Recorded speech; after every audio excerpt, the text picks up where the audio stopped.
Hello everybody, and welcome to my tour, Paradise on Earth. For those who haven't travelled with me before, welcome. The first 15 minutes of this tour we will be having a pre-tour chat where you're welcome to ask anything you like within reason. If you aren't watching live, you can scroll forward about 14 minutes and you'll get to the start of the tour. So how is everybody? Hello Tricia, hello Leslie, hello Fran, hello Susan, hello Margaret. Just remembered in time, Margaret, well I say. Hello Spanner, good job I remembered as well. Otherwise we would have been in a pickle. Hello Wendy David, and of course Daisy. I had a nap this afternoon, I have to confess. If you can call a 90-minute sleep a nap. I've also just about to be reported to the Royal Society for the Prevention of Cruelty to Animals, because just before the tour I thought to myself, oh, I'll finish off one of those cherry tomatoes. I thought, actually they're not cherry tomatoes, that's my first light. They're a plum tomato. They're the size of, well, they're large. I thought they're much larger than my usual plum tomatoes, but anyway, fair enough. Popped one in my mouth, had the second one, and unfortunately I dropped it. It had a soft landing because it landed on a bollow. So he wasn't overly impressed by being attacked by a falling plum tomato. Hello Trista. So I had to apologise to him. He's looking very suspicious. I mean, can you imagine sitting there eating your meal and suddenly being attacked by something rather large? I would say in red, but quite frankly he wouldn't have known the colour. So I quickly rinsed off said plum tomato and ate it.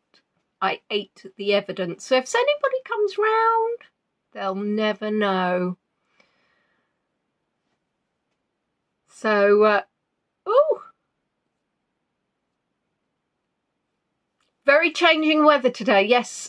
So we had a lovely spot of sun. Hello, Kathy. We had a lot of wind, not mine. And then we had clouds. So it wasn't that pleasant to sit out in because it was a little bit breezy, a little bit too breezy.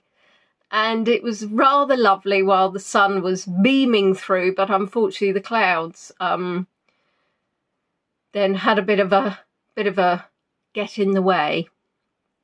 But I shouldn't complain because the rest of next week is going to be rain. Rain and more rain.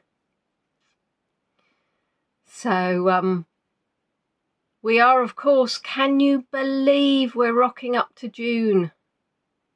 Oh, Susan's just returned from a great holiday in Scandinavia. Couldn't get YouTube. What have you missed? Well, it depends how long you went. Last week, I was going to do my tour from Bluebell Hill, which was forecast to be sunny. And I thought beautiful views. And literally about 3 hours beforehand, it was just cloud. And I thought, we're not going to see a sausage, which is amazing because we wouldn't have seen a sausage. So I thought to myself, I'm going to postpone it. I wasn't full of beans anyway, so I thought I'll postpone it. And then would you credit it? Would you actually credit it? Literally the time of the tour, it was sun. So I have given up completely now with the weather forecast. So what can you say? What can you say, except for being distracted? Simon Reeves on BBC Two doing Scandinavia. Very nice. Yes, wouldn't mind a little cruise amongst the fjords even. Not fords, that's slightly different. Hello, Spanner's mummy. I was trying to think whether or not I did the tour before. No, I think I was, oh, anyway, I don't know. It's too long ago, quite frankly. So in the UK, it's bank holiday. We have bank holiday Monday tomorrow, which explains, of course, why the weather's not going to be great. Splendid. But interestingly, I am meant to be doing stuff around the house. So if it was sunny, I'd just be spending the whole day sitting in the sun, doing nothing. So I wouldn't actually, because I get bored very quickly, but you know. Stockholm, my brother actually just said to me yesterday he's planning on going there this year. Where have I been? I think I've been to Stockholm. We went from Copenhagen to Stockholm, but it was so many years ago I blatantly have forgotten. And Malmo, I think that's maybe it was just Malmo. There you are. There you are. It got my brain ticking. Here we're going back in time. When my sister and we did go to Oslo. We had a lovely, lovely weekend. Very expensive in Oslo it was. I'm sure it'll be even more expensive. And we went on a toboggan. And we came off the road. I was laughing ever so hard whilst we nearly broke our legs. Probably not the safest thing for us to be doing, but jolly good fun. But that was before she had Amy, so I'm guessing that was 21 years ago, 22. Oh my goodness gracious me. Peeling back the layers of time. Yes, no, I remember it's in Sweden. I'm trying to remember whether or not I went to Stockholm as well as Malmo. But anyway, it's probably irrelevant to most things. Your mother-in-law grew up in Stockholm during World War II. Gosh. Now, that is peeling back the layers. Yes, Copenhagen. Very nice. I was actually thinking I might throw votes out to where I should go next, because I really can't make my mind up where I want to go next. I thought maybe I'll just let Voyagers choose for me. Feel like I've missed the boat a bit on going abroad, because obviously I wasn't able to go abroad for various reasons in April or May. And of course, now it's coming up. We're going to Devon, very exciting. We're going to Dawlish in a caravan for a week in June. Then it'll be far too hot and full of children at school holidays and far too hot. And yes, the Tivoli Gardens, yes. I don't think we, when we went there, I'm not sure we had that much money at the time, so I think we kind of went there and didn't do much. I need to come to Cardiff and to Cornwall. Leslie, interesting that you ask. He was admitted to hospital again yesterday. So, tickety-boo, he seems to be okay. Cornwall, I would love to come to Cornwall. It's just such a jolly long way. It really is such a long way, and I can't drive for longer than about 2 hours. So we have a little bit of a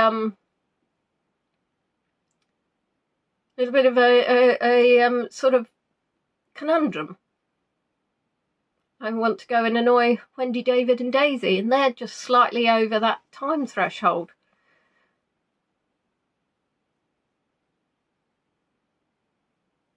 I thought you said we're in Trista then for a moment, Susan. Scandinavia is, yeah, very expensive, cost of living. But of course it's all relative. Catch a train, yes, but then that will take even longer. The trouble is, as much as I love Maidstone, to go anywhere, you have to go into London. So I was thinking to go to Paris, I would have to go into London and then come back out of London and go past, because the Eurostar used to stop at Ashford, and they stopped it. So that would be such a fantastic gateway into Europe. I could just get a train to Ashford International, which, sorry Claire, I appreciate this is now the opposite of Cardiff and Cornwall. Get a train into Ashford and then go on to Paris, Lille. The world would be my oyster. Well, more France and Europe. And of course I still work.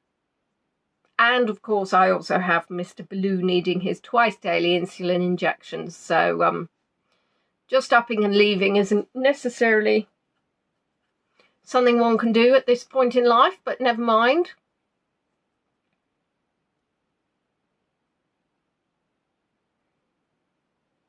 Yes, Fran, I know that for Canadians they laugh and, well, that's no time at all. But it wouldn't matter if I lived in Canada or not. It would still be about 2 to 3 hours would be my limit. You would love if I did Cornwall. Yes, I know. I'm sure people would. Well, I'm hoping you're going to love when I do hope that when I get to Devon, I'll be able to take some videos so we can live stream them later. I really, really want to go and get some black swans for you. No, let's rephrase. Hello, lovely Anne, how are you? I would really love to get a video of some black swans for you. I do not want to get some black swans for you. I can't really think that trotting around my back garden with Peach the Predator would be the best idea. Hello, Laurie. So yes, I'm sure there will be, I mean, I've no idea what the signal is. It's Devon, it's not the outer Mongolia. But it'd be nice if maybe we can do a little bit of a beach tour. No, I will not bring, my sister's driving. Hello, Sarah. So I'll be driving down to Hampshire. My sister will be driving to Devon. She may or may not put me on the car insurance. She's probably more happy to do it than I am. Cornwall is not too far from Dawlish. Well, when I'm older and I can have all this time off work, you see, I can drive to Hampshire, then drive to Dawlish, then drive to Cornwall, all in over different days. Beach tour, yes, please. Yes, I'd like to catch, see what's happening with this train that I know. Don't let me overrun. 1 minute to go. 1 minute to go, guys. And of course, it depends where in Cornwall you're talking about as well. So where is everybody this afternoon? Is there something exciting going on that we didn't get the memo from? Well, I know, Laurie, I would love, if we do that again, hey, can we get a black swan coming towards me? That was fantastic, wasn't it? Oh, still 1 minute to go, 30 seconds. I wish they had a countdown clock. That's the only thing that would be wonderful on this app. It tells me how long I've been live, so 13 minutes and 20 seconds. But what it doesn't tell me is how much longer I have to go until my kickoff. The best time to visit Cornwall is not, fun enough, during the school holidays, because of course it would just be full of people. Right, and there we are, 6 p.m. now. Thank you very much. Yes, thank you. So, hello, Carolyn. You've just managed to slip in. So, we're going to crack on, and we've got a long video. This is, I hope you're going to love it as much as I did. I'm going to start off, but I think I'm going to have to reduce the volume or maybe even mute the video because it was really quite windy. So just to give you a bit of an intro, this is the Hucking Estate, which is near Hollingbourne, which is in Kent, obviously. Interesting. No need to panic. However, the video that I have already added to the stream has disappeared. So that's very interesting, isn't it? Not a worry. There it is. I can do it again.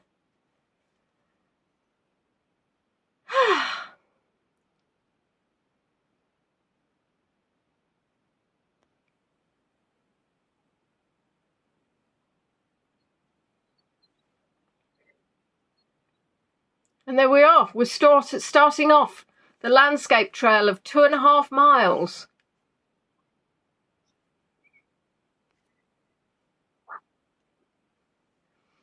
And what we'll do is we'll find out how the volume works. So I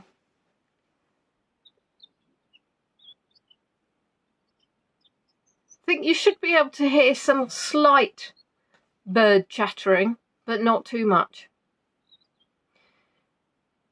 I'm going to be telling you all about the Hucking Estate. So this is owned by the wonderful charity, the Woodland Trust. So you can see, obviously, it was a bit of a cloudy day, but it was lovely weather. And as you walk, so there are various different entrances to the Hucking Estate. But I picked one, obviously, with a good car park. And there's a little bit of a walk as you go towards the woodland area.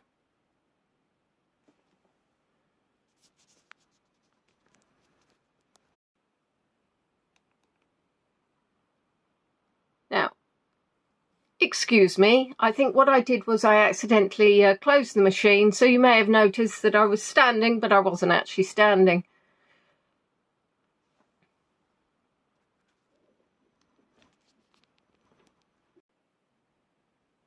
So my phone, being a little bit annoying at the moment, but let's not worry about that.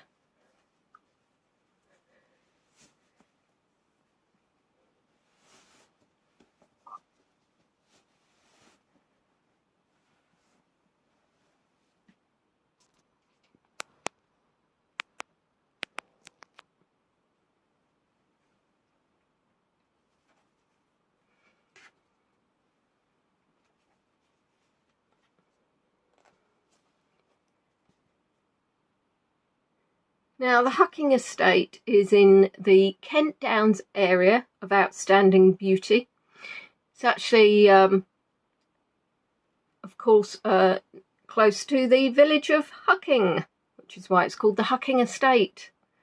It's got 10 threatened bird species. 21 species of butterfly have been seen. I think I managed to see one while I was here.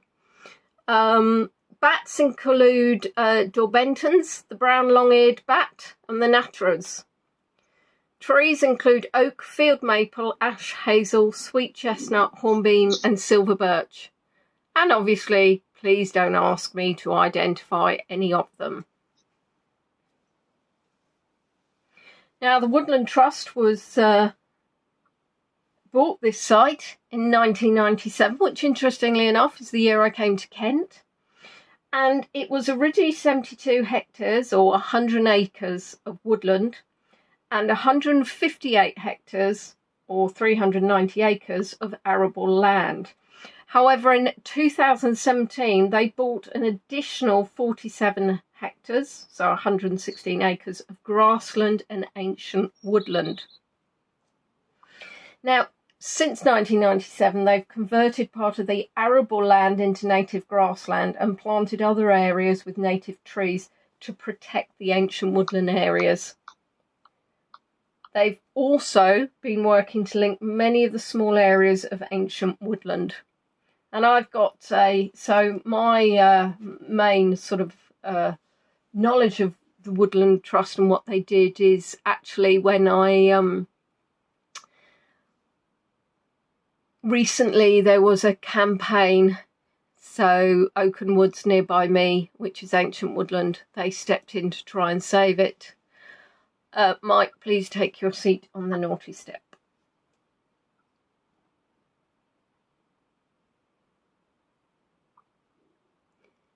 And isn't it wonderful to see these colours? Just, your sound keeps cutting out. Is that me that's cutting out, Susan? And that's what I was expecting, a little bit of wind, unfortunately. So at some point, I should say, we are going to have to reduce my volume.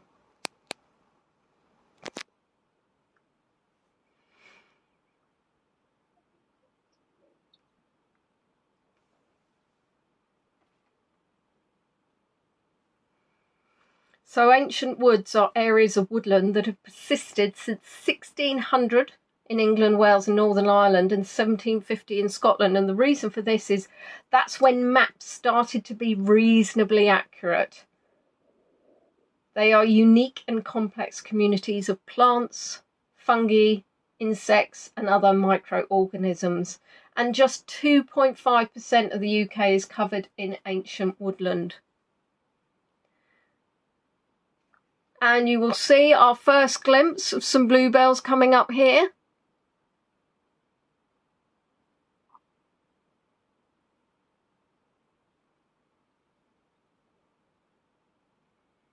There we have got that gorgeous carpet again.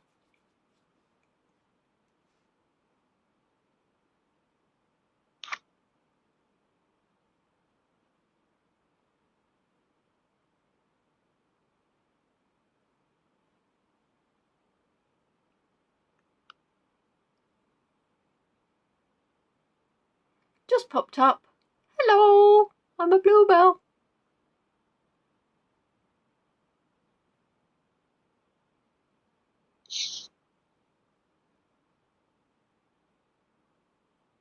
Who's clapping?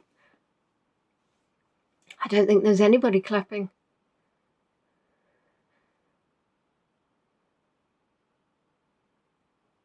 All my followers, perhaps. No?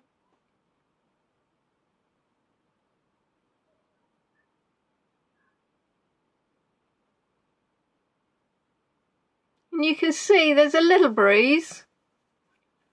Oh!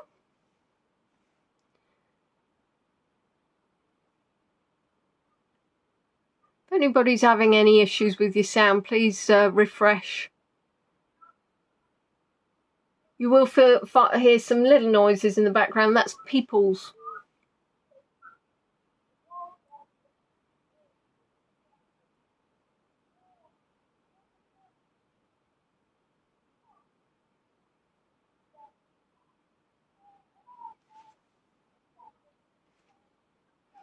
Now in 1998 and 1999, they planted 180,000 trees over 185 acres.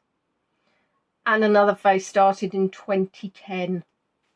Can you imagine planting 180,000 trees?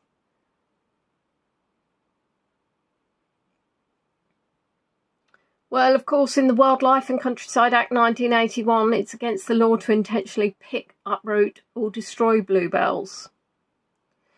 And of course, in 1998, they made trading in wild bluebells, bulbs and seeds, an offence. So landowners are not allowed to remove bluebells from their land to sell.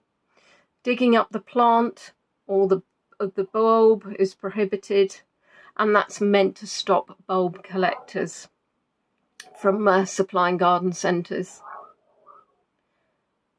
And if you think that colonies take such a long time to establish, it can be 5 to 7 years from seed to flower.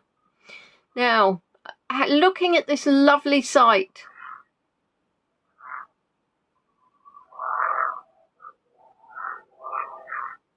I think that's actually the noise of a plane, I believe.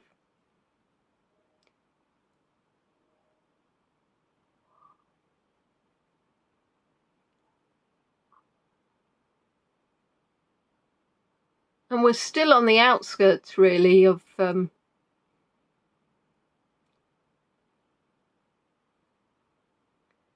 going in, as you can see, walking in. You see there's a doggy right far back in the distance. Hello, Linda. Mike dashed back home to get in. Wonderful.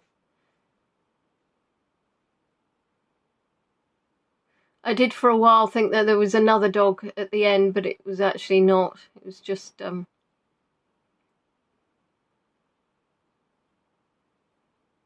bit of wood. Good job I didn't start talking to it.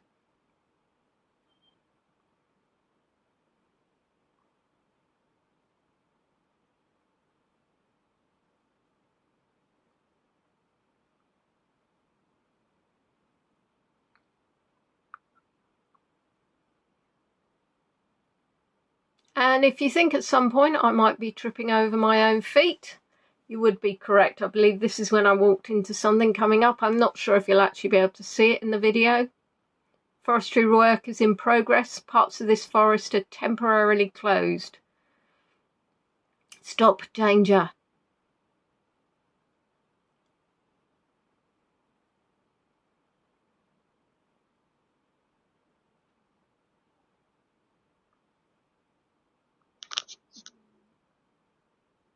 Loving the really delicate colours on that.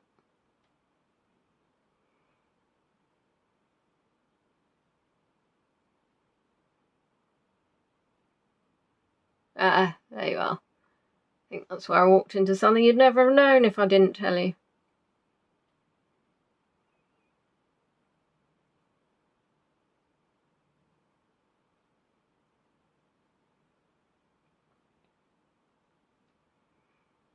And bluebells are so precious because they can take years to recover after damage. If their leaves are crushed, they will die back from lack of food as they can no longer photosynthesize. And this is where I would say we are now getting into the woodland proper, if I were to use dreadful English. Hey, Ronnie. You can faintly hear again sound of birds. Got a beautiful profile picture there, Anne. That's lovely. Looks like wonderful colour of a flower. I won't say what it is. I'll no doubt get it wrong because it's teeny on my screen.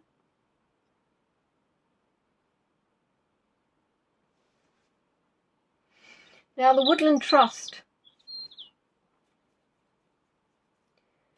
classes Hucking Estate as one of the Trust's top 10 bluebell woods, and hopefully you'll see why. And it's one of over 50 across the UK where you can dedicate trees, benches or larger areas of woodland. So nice to have a whole wooded space dedicated to you. And this is when we're going to start seeing some wonderful carpets of bluebells. They've also been called cuckoo's boots, wood hyacinth, lady's nightcap, crow toes and witch's thimbles. There's a little hole. Hey, Mitzi.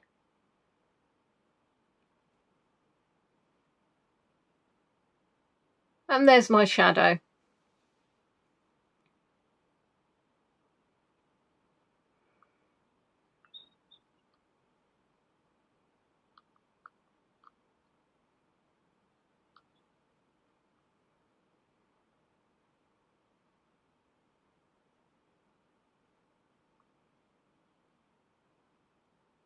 I'm glad I avoided that.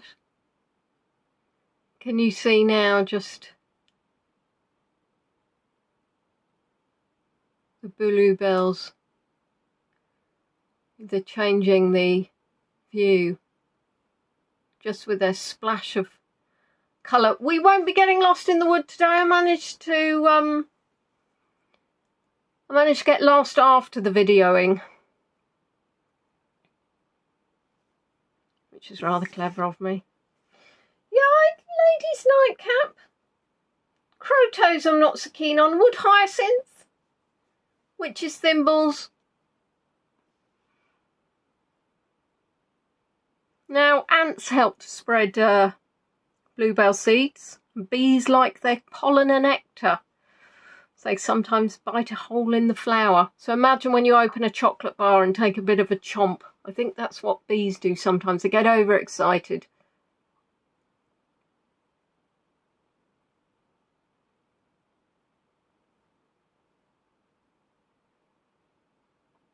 The flowering starts from late March and declines after the first week of May.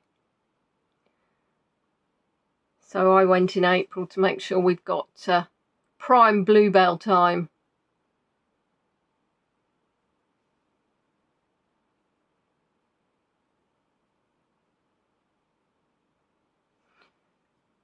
The bulb contains mucilage and inulin, which was used as a glue for fixing feathers and arrows and for bookbinding. The Elizabethans used the starch-like juice from the bulb to stiffen their fancy rough collars. Of course, it seems wrong to be doing anything with the bulbs now. Look at that. Isn't that just fabulous?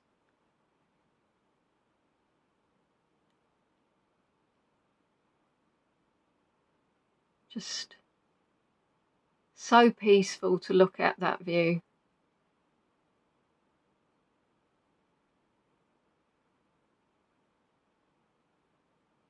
The bulb is poisonous, so whatever you do with it, don't eat it. Legend has it that 13th century monks used it to treat snake bites and leprosy. But of course, as it was poisonous, I'm not entirely sure how that went. I'm guessing they would have mixed results. However, currently they are looking into their animal and insect repellent properties, and also possibly certain extracts could be used to treat HIV or cancer.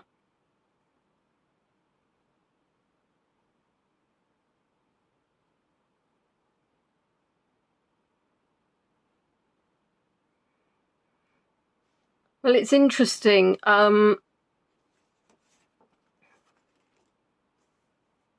Native bluebells have a strong sweet scent, so would smell wonderful on a warm day, and I did get a small scent, but Spanish bluebells have little to no scent.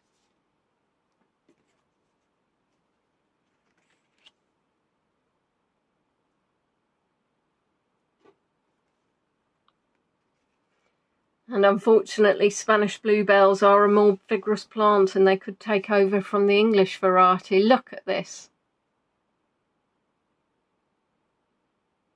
Aggressive bluebells, that makes me think they should go into a police station.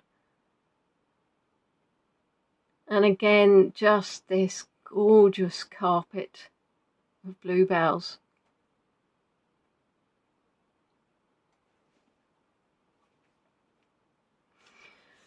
So the Woodland Trust is the UK's largest woodland conservation charity. They protect, so they will try and defend legally any destruction of woods. They'll restore and they'll create new woodland, and they care for over 1,000 woods. Now, they were formed in 1972 when Ken Watkins and his friends got together at his home in Devon to discuss the plight of ancient woods. Now, sadly, he died in 1996, aged 86. But the charity's now over 50 years old. It's got 500,000 members and all supporters and more than 50 million trees. So when you think they're having a conversation in his home about ancient woodland, they've created a charity, and then the scope of that charity and what it does today, it's what a fabulous legacy. And talking of legacies, I will be leaving the Woodland Trust a legacy in my will, so hopefully they can continue doing their great work with some of the funds I've left them. Because as you know, I'm rather a fan of the woods.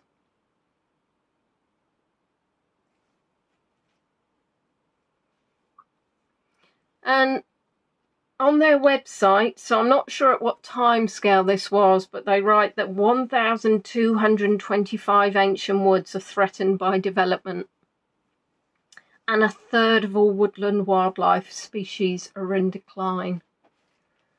And this is the problem when you have development prioritised over ancient woodland. And my view is that we should never build on ancient woodland because you cannot recreate that environment.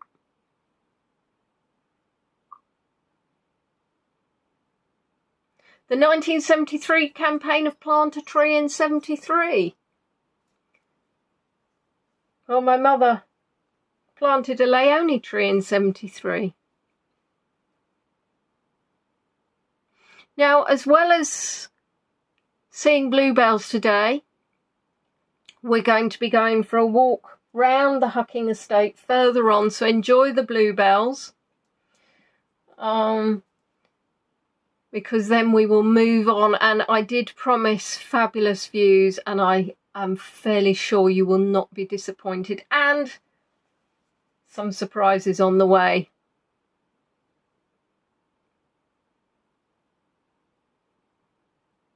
There's me playing with the zoom feature.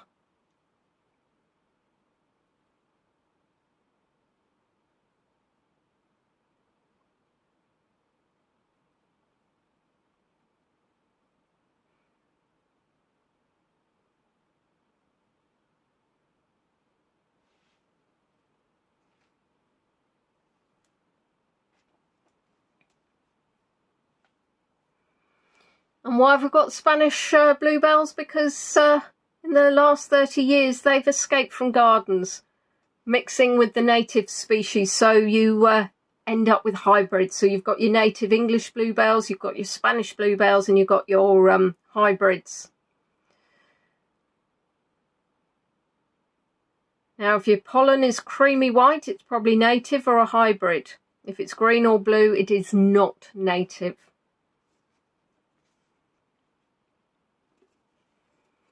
Still lots of folklore around these beautiful flowers. If you wander into a ring of bluebell, you will fall under fairy enchantment. And if anybody hears ringing of the flower's bell, you will be visited by a malicious fairy and die soon after. That's not a cheery one, is it? But of course, how would anybody live to tell the tale? And the bluebells are apparently ring at daybreak to call fairies to the woods. Said if you turn a bluebell flower inside out without tearing it, you will win the one you love. And if you wear a wreath of bluebells, you will only be able to speak the truth. But you'll be arrested, because it's illegal.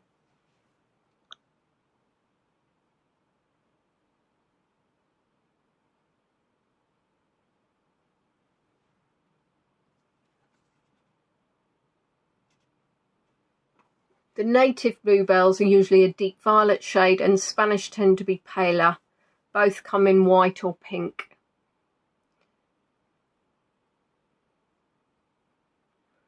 And you will see that as I'm walking underfoot, there are obviously tree branches and various other things that I am happily tripping over. Rosie, when you say fashionably late, I think you just mean very late, and that's all right. You can keep Mike company on the naughty step. He had a good reason. Have you got a good reason?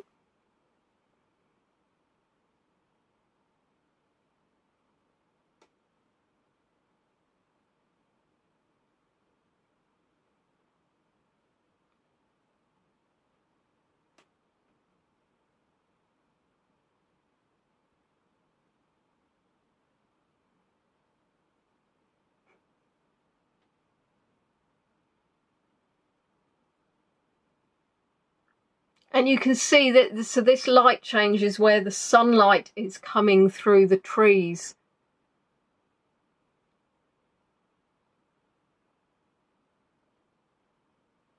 There is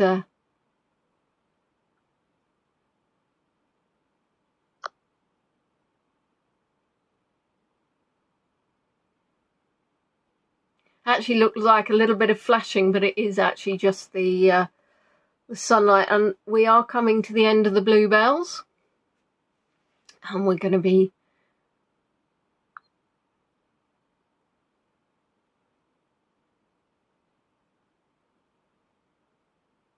going out into the open.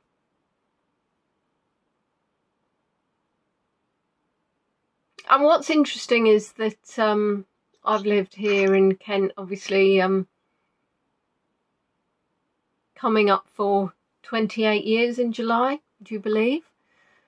And I've only been here a couple of times before.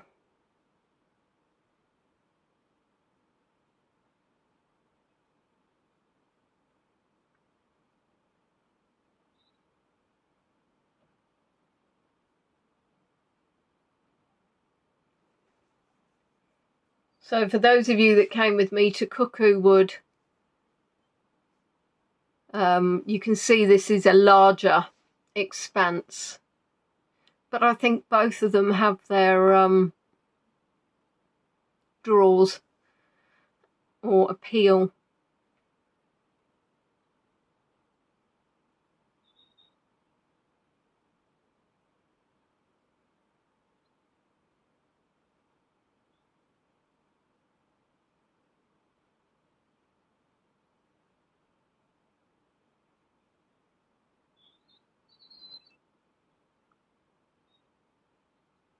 Be interesting if they get a lot of fungi in the woods.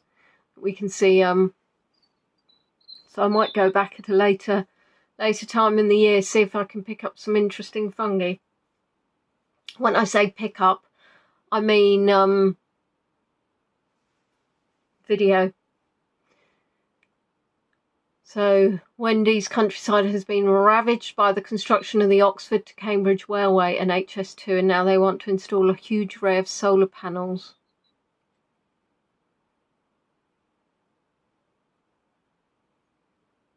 Maybe we should get dogs with solar panels, so every time they go out for a walk in the sun, they can charge something. They could charge a mobile phone, Wendy.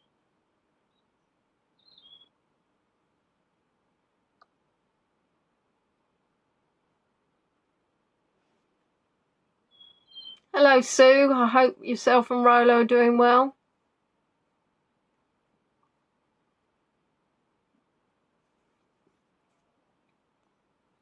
So greenbelt, for those not in the UK, is land that should be protected from development. You have brownfield sites, which used to be used for commercial or industrial, I believe. Don't quote me. This is a bit of a, I was trying to be arty, guys. What do you think?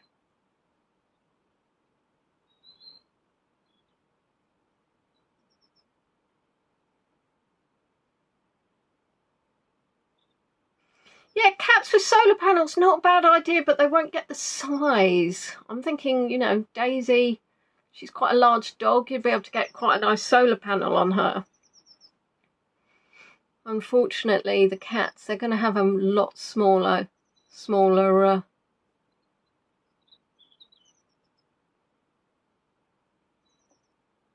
Going to put pylons across the area in Suffolk named Constable Country.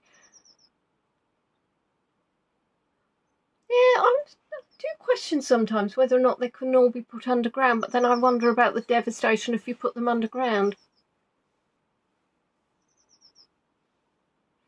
Yeah, I was quite impressed with that view, Fran. I was... Cows with solar panels. See, that's a jolly good one.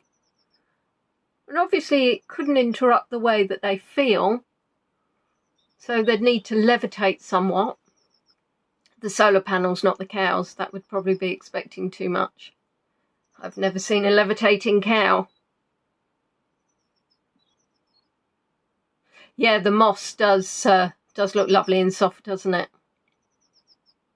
And it is. I can attest to that. My back garden has plenty of moss. And there you are. See that lovely little trip hazard for me? As any guide knows, when you are doing a virtual tour, you're walking around looking through your phone, which you have high up. So you're not looking at where you plant your feet.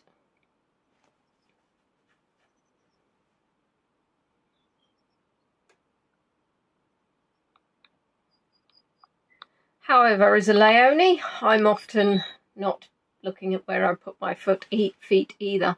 So, you know, double bubble.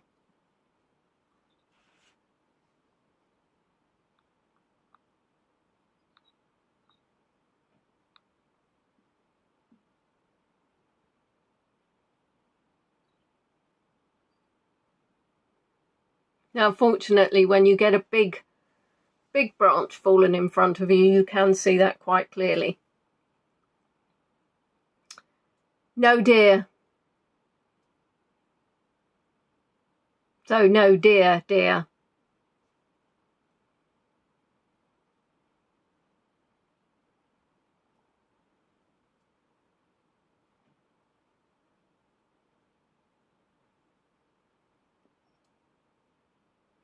And we'll find out why these dead pieces of wood later on. I'll explain to you why it's so important. And you can see the trees thinning out now.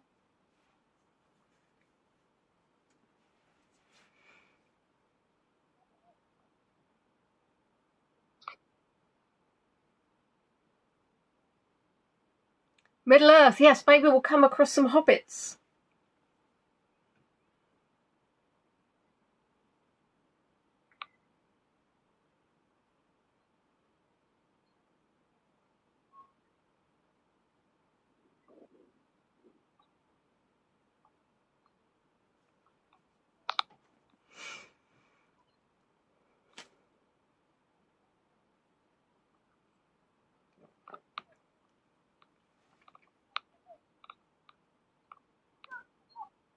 And we can hear humans.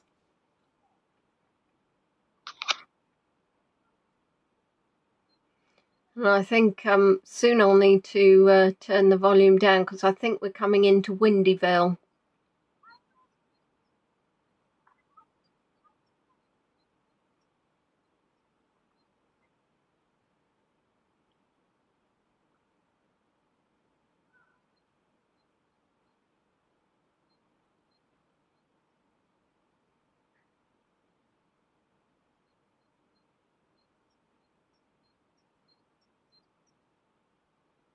Do a tour at daybreak?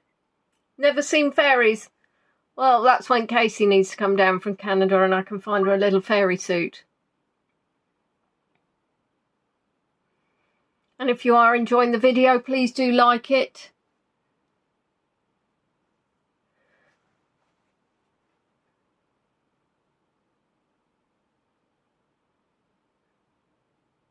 Natalie seems to think it also helps if people leave a comment after the tour's gone live. Not after the tour's gone live, after the tour has been put into the list of videos to watch after it's been live. Helps with the algorithms apparently, but who knows.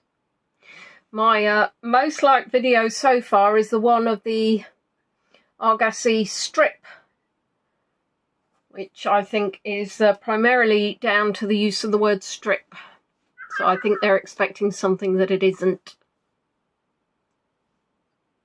I could be wrong. But there's my level of cynicism for you.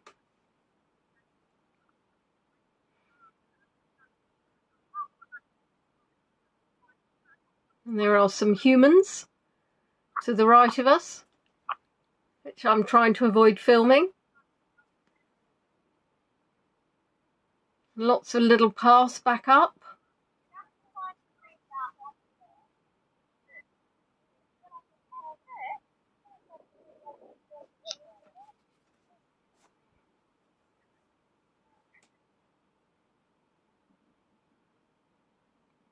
And isn't this lovely? Just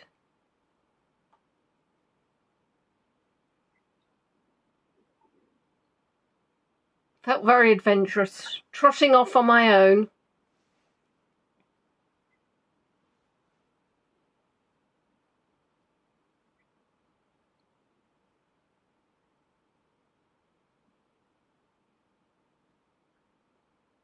And hopefully it feels like you're here too, just walking along. Oh, there's Peach complaining outside the door. I was having a moment, Peach. Apologies, I must all that door.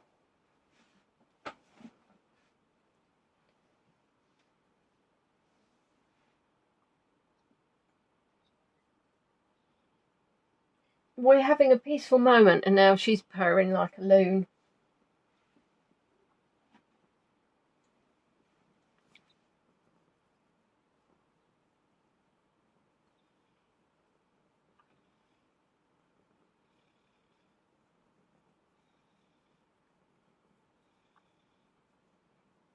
I'm not sure you're not actually interrupting the feed with your noise, young lady.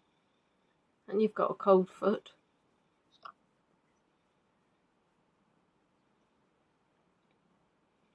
Well, Dawn, hopefully by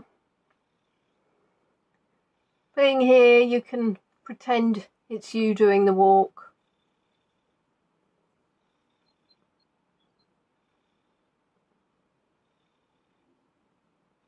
Can anybody hear my very noisy purry cat?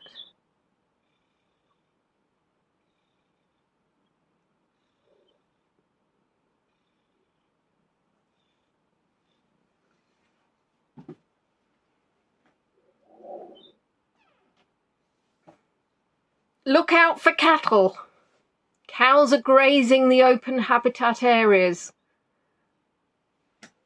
No cat sounds, that's good. She's jumped off now and trotted off to do something else. Unfortunately, I didn't come across any moo cows. I say unfortunately, I was slightly perturbed what I would do if I would actually come across a cow. I'd say, move closer, or move out the way.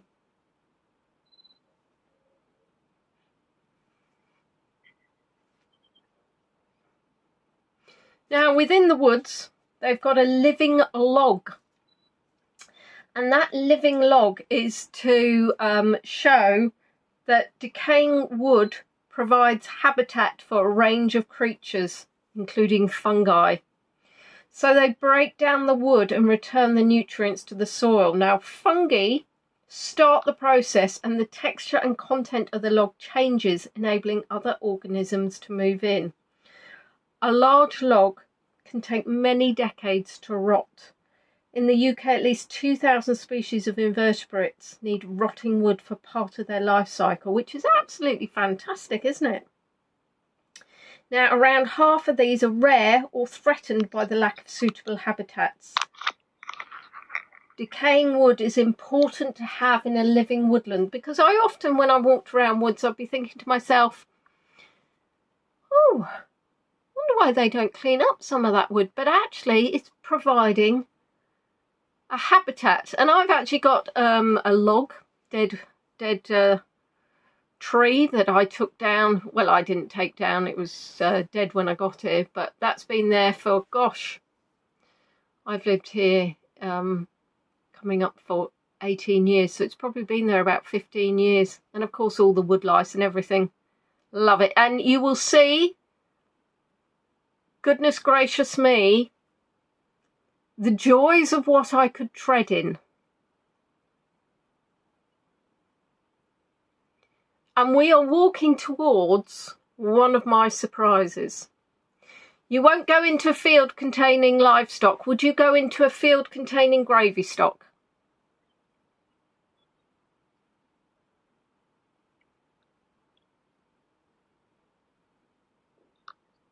I'll be honest, I'd do anything for you guys. I would stop.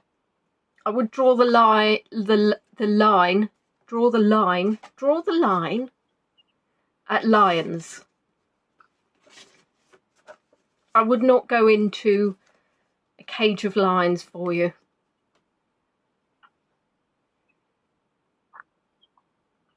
Oxo, yes. Oxen, no. Very well done. Good Lord.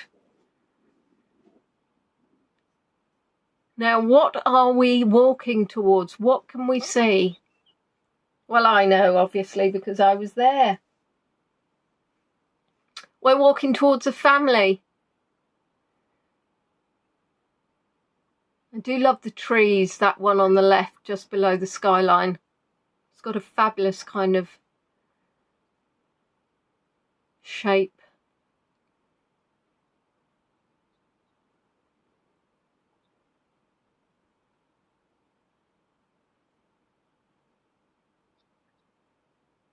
We're getting closer.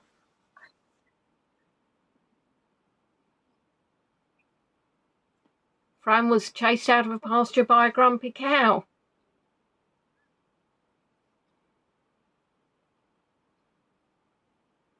Can you see what we're coming towards now?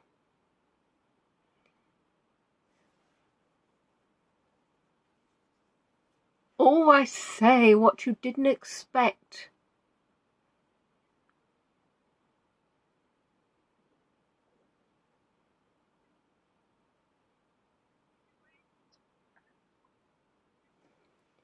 We are looking at the wild boar family. And I'll give you some information after we've actually had a good look at these wild boar. So they've been sculpted by local artists. And he's got a bit of a nose on him, hasn't he? We've got some babies.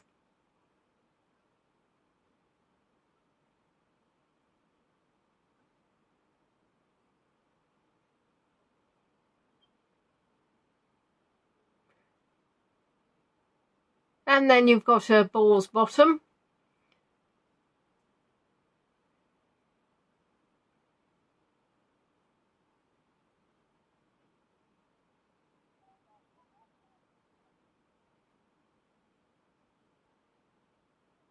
And for some reason unknown to anybody, there's an apple core come out of the boar's bottom.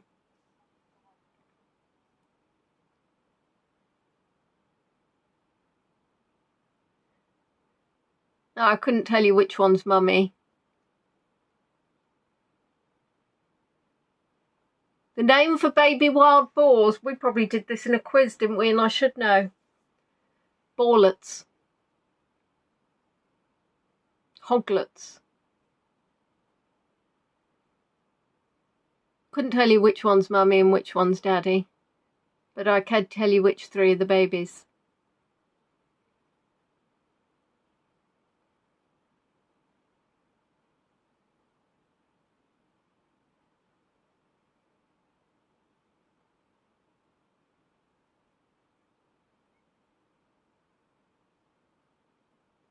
And this is actually a really big piece of wood.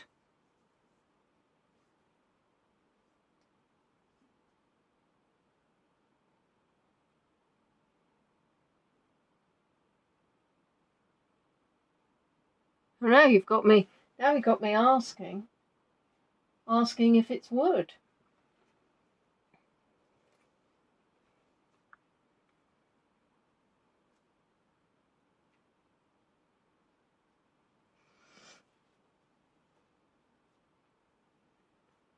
Now, in the late 5th century, the Romans had left Britain and the Jutes settled in this area, and they were farmers and they brought pigs or boar with them. In the autumn, they fattened them on acorns, which meant driving them along routes towards central and high-weald parts of Kent. And these tracks or droveways became permanent routes, such as the byway, which is along the eastern edge of Hucking Estate. Now, we don't go on that today, but perhaps I will take the droveway route at a later time. Now, these became worn down and sunk into the landscape. I have a droveway in my back garden. It's what the foxes and the cats use to get from one end of the garden to the other, and they've made a little track, so I can attest if you have creatures following the same route. So it's the meow way.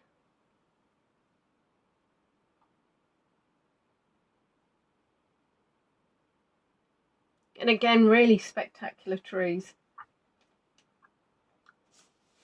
Now, the farmed boar has been used for meat, hide, and you are going to love this next bit.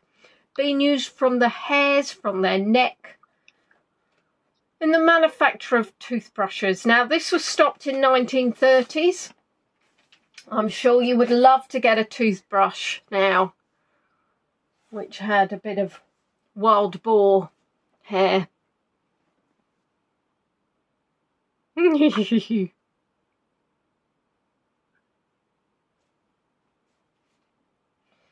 Now, wild boar farming disappeared from Britain during medieval times, and it wasn't until the 1980s that boar farming came back.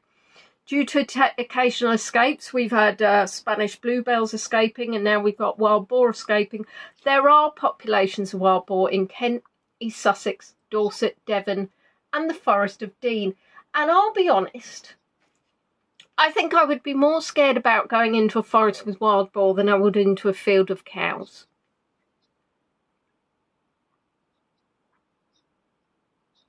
Because I think wild boar could be rather, I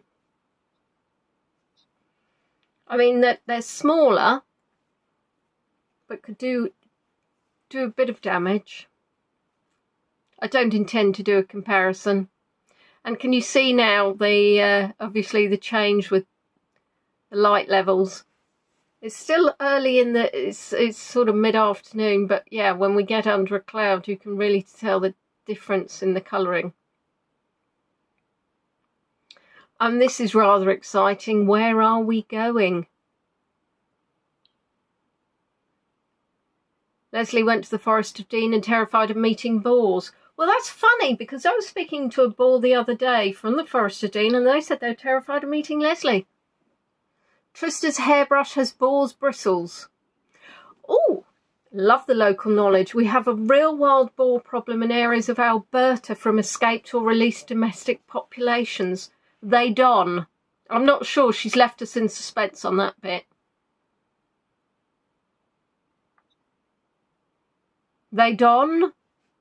They don't have any natural predators here. They're aggressive and mean. I like that, because that feels like a character assassination as well. They're aggressive, but they're mean. I mean, I guess the clue's in the name, wild boar. But I sure as whatever do not want to come across one on a tour. Now this is a bit of fun as well.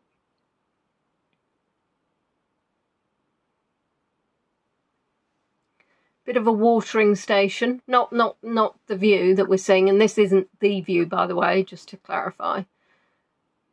And you can see, now I'm going to reduce the volume now, because we are definitely getting into Windygate.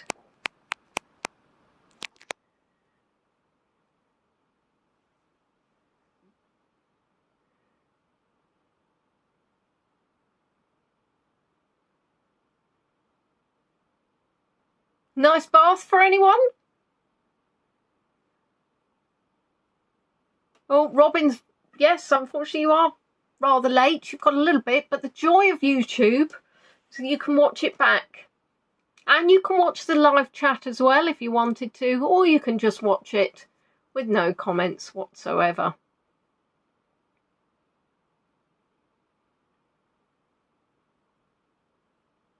Isn't it gorgeous, Fran? Such a range that we're walking through. It feels like 2 tours in a tour.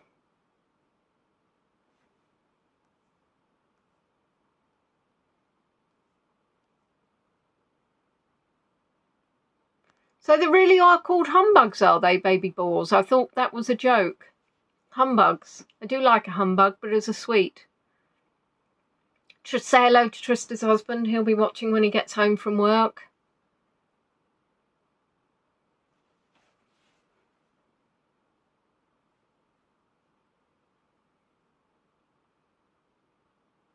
Now it was, I can attest, quite billowy. We are quite exposed here. Oh, not humbugs. Has she been piglets, humbugs?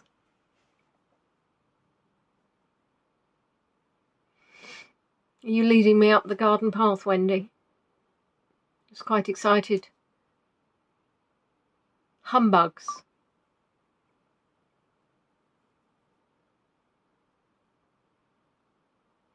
And these actually look like hats, don't they? You know when you've got the army on camouflage duties, and they'd be wearing these over their helmets.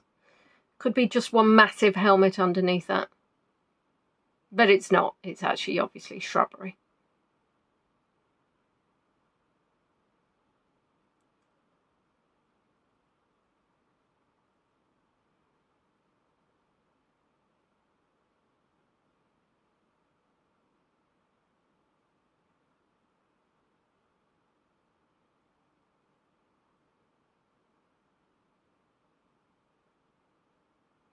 My next door neighbour away left one of the daughters, teenage daughters. I can't see it all. That's rubbish. I can hear.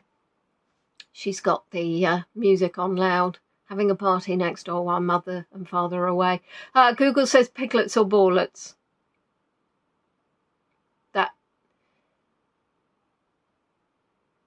And they're singing quite badly, apparently.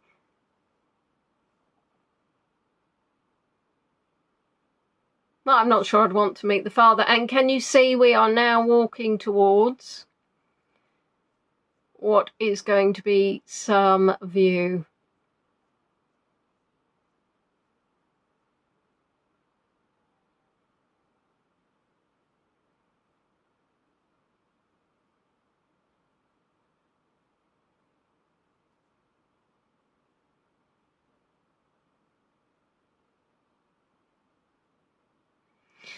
I'll tell you, if a soldier suddenly popped out of the shrub, that would be more than a surprise. That would be a little bit frightening. And for those of you who read my posts, I will say that I saw somebody I hadn't met for about, good 15 years at the top here. And I couldn't speak to them because I was doing the video. The shrub is gorse. There you are. I knew that, really. It's not really soldier's helmet covering. Look at that view. It rolls on and on. I do hope you can't hear my neighbour's daughter singing her little heart out. I'm sure YouTube won't give me a strike for it, although it is a song I know, so that'll probably be stuck as an earworm for the rest of the day.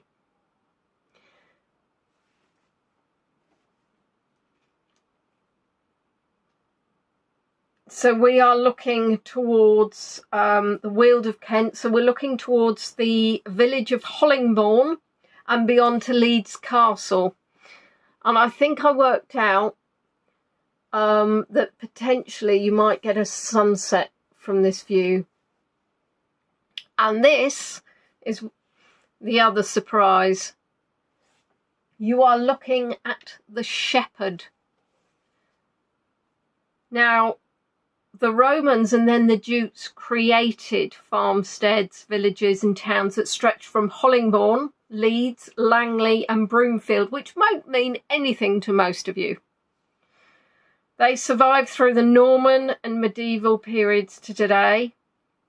The people introduced livestock such as sheep. And what have we got here? Oh, we got a bar lamb. I love it. Now, the livestock obviously altered the countryside in this area. By grazing on the chalk hills and slopes, they kept them free of scrub, which led to the mix of chalk grassland and woodland of today. And I just loved this. It's a bit of a reward, I think, for having the walk and then just seeing him look out across that wonderful view. Unfortunately, it is that somebody has pooped on his head. There's no way of getting round it. And when I say somebody, I mean a bird, not a visitor.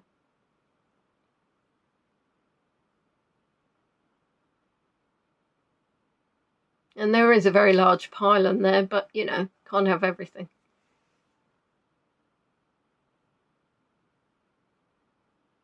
and just so super peaceful. And you have people having picnics at the top here with the view down. And then you've got a little doggy there to the right. Yeah, some people I've seen on some of the online comments calling him grumpy. I think he's just concentrating.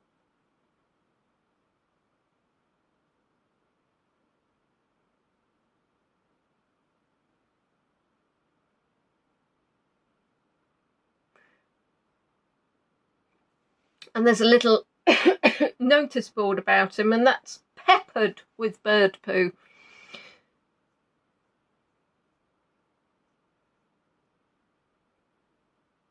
Isn't it gorgeous?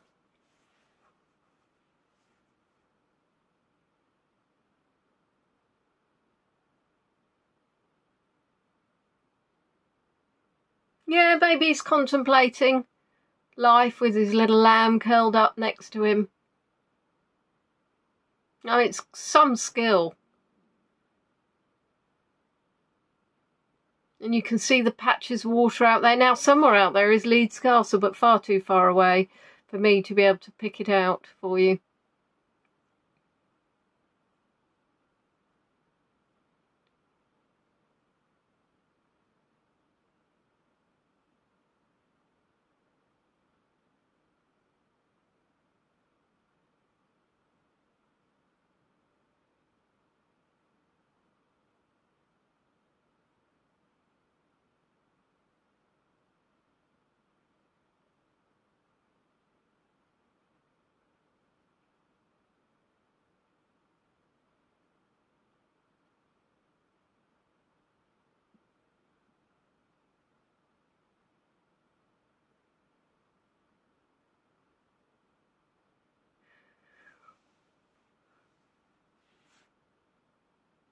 Yes, Leeds Castle is indeed in Maidstone. Unlike Leeds in the UK, it's apparently the loveliest castle in the world. It is rather lovely, I will say. Yeah, I love the different colours that you're seeing from there. Thank you to those of you who are supporting me on my tours by sending me a tip, which is I'm using PayPal in the main, although I do have a link to buy me a coffee on request, or indeed a bank transfer. As you know, virtual tour guides don't get paid. I don't get anything from YouTube. So your support means I can continue to go out getting lost in woods, and unfortunately, as I know from being lost and before, there is no signal down in the Hucking Estate.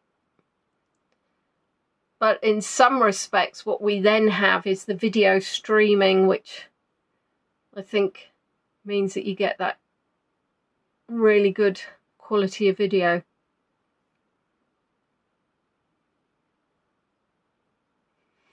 And we're coming to the end of the video, I'm hating to say.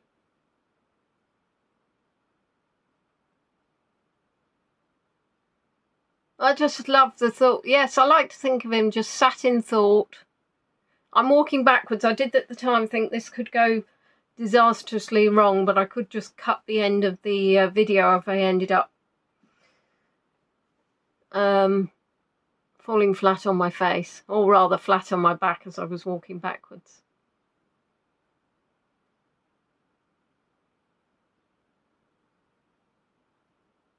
Yeah, it's not a bad if you're going to sit in eternity. That's not a bad view, is it? With a little bar lamb.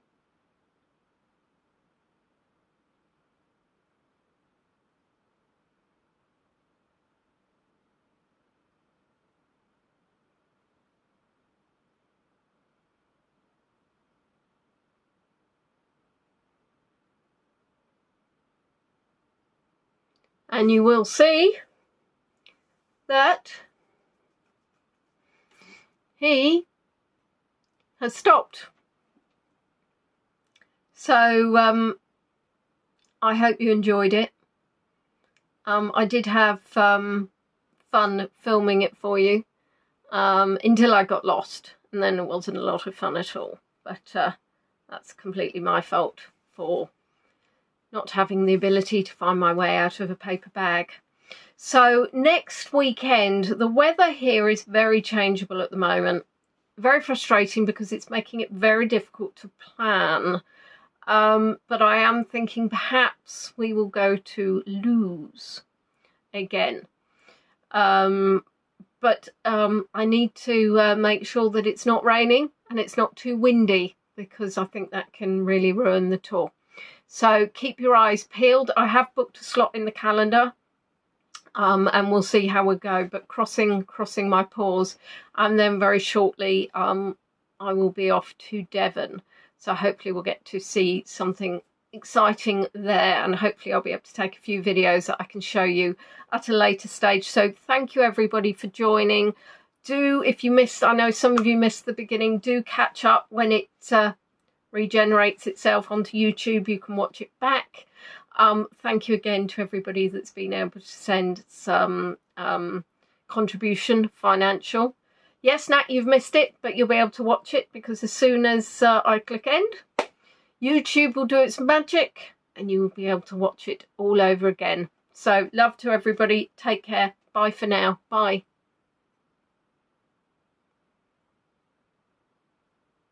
Oh, how long?